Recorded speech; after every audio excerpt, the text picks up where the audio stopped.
जातीय शिक्षानीति 2020 चतुर्थ वार्षिक अवसर में चिकिटी गोष्ठी शिक्षा अधिकारी अधीन 12टी शिक्षा क्लस्टर और विभिन्न शिक्षानुष्ठान में जातीय शिक्षा सप्ताह आरंभ होईछि। ब्लॉक रो 94टी प्राथमिक उच्च प्राथमिक और उच्च विद्यालय में 22 तारिख यह कार्यक्रम आरंभ होइतिबा बेले 28 तारिख जाए चालू रहिबो। केंद्र सरकार को शिक्षा मंत्रालय, राज्य सरकार को शिक्षा विभाग, राज्य आईन प्राधिकरण सेवा और जिला शिक्षा विभाग परामर्श क्रमे यह कार्यक्रम चली। कार्यक्रम में प्रथम दिन में ओएलएम प्रदर्शन, द्वितीय दिन में एफएलएन, तृतीय दिन में क्रीड़ा, चतुर्थ दिन में सांस्कृतिक कार्यक्रम, पंचम दिन में दक्षता और डिजिटल प्रोत्साहन, षष्ठ दिन में इको क्लब और स्कूल पोषण दिवस, शेष दिन में संप्रदाय योगदान दिवस रूपे कार्यक्रम हेबो। शिक्षक मानक द्वारा शिक्षण सामग्री, गणितर मिशाण फेड़ाण, भाषा साहित्य भली बहु शिक्षण सामग्री प्रस्तुत होइतिला। निर्दिष्ट विषय उपरे शिक्षणीय पाठ्यक्रम रे यह सहायक हेबो। एही कार्यक्रम को बीओ बसंत कुमार पंडा, एबीओ निगमानंद पंडा और सीमांचल पंडा विभिन्न विद्यालय परिदर्शन करी शिक्षक और विद्यार्थी मानक उत्साहित करथिले। 12 जन सीआरसीसी और समस्त प्रधान शिक्षक और सहकारी शिक्षक माने कार्यक्रम को सफल करिबारे सहयोग करिसेंती।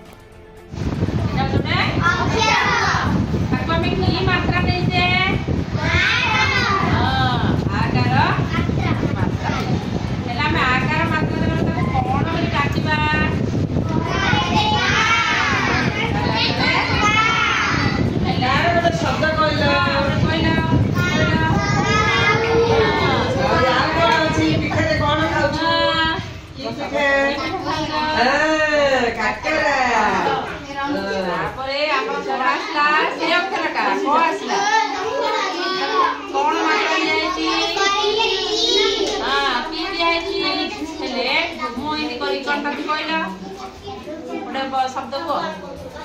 चक्की सुविधि खुरखुर करा एनी करा कौन दे तापर हमें आउरे पात्र दिबा कोन आसला अक्षर क देछि त कोन दिया हेछि होइकार दिया होइकारे दिया हेछि हले दिघई रे दिघई कर कोन पदरी कहला देखिया जे कोनसी पद गुटे कुओ दिघई कर थाई गुटे पदरी कुओ हाथी वेरी गुड आगे कहला होला सुंदर होला हां आउडे एटा देखला एटा कोन दिया छि जुग्म संख्या जुग्म छिंक विषय रे पढिबा एटा कोन कार चित्र देखुछो छिंक मुसा होला देखा अछि मुसा नै मुसा रे एंती अछि कि ए कोन डाइला छिंकर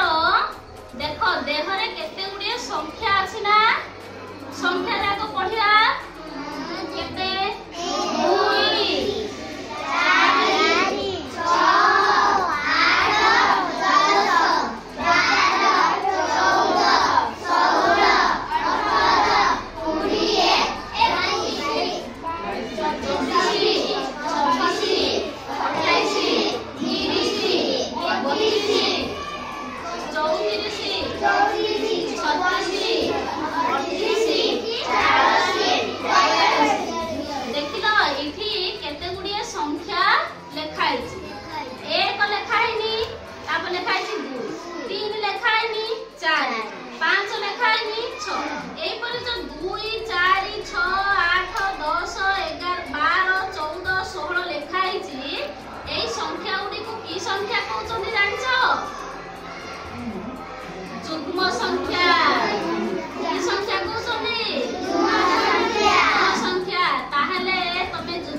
जुग्म संख्या केतरा कहिलो जुग्म संख्या केतरा को समान दी भाग मध्ये कहि पाछो 4 6 8 10 12 14 चिकिटीरू अरुण कुमार पंडा को रिपोर्ट चेतना मीडिया।